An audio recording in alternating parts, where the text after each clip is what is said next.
জামাতে ইসলামী বাংলাদেশের আমির ডাক্তার শফিকুর রহমানের সাথে সৌজন্য সাক্ষাৎ করেছেন রাশিয়ার রাষ্ট্রদূত আলেকজান্ডার খোজেন। সকালে মগবাজারে জামাতের কেন্দ্রীয় কার্যালয়ে সৌজন্য সাক্ষাৎ করতে যান রাশিয়ার রাষ্ট্রদূত।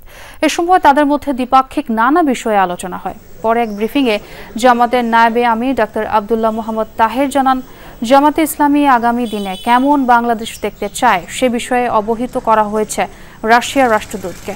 1971 সালে মুক্তিযুদ্ধে সহায়তার জন্য রাশিয়াকে ধন্যবাদ জানানো হয়েছে।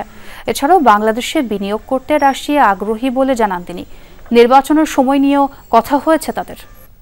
বাংলাদেশের বর্তমান অনগোয়িং পরিস্থিতি, রাশিয়া বাংলাদেশ রিলেশনশিপ এবং ইনভেস্টমেন্ট, আগামী দিনে জামাত ইসলামী কী ধরনের বাংলাদেশ দেখতে চায় এবং আমাদের আন্তর্জাতিক যে সম্পর্ক ইত্যাদি বিষয়ে বিস্তারিত আলোচনা হয়েছে।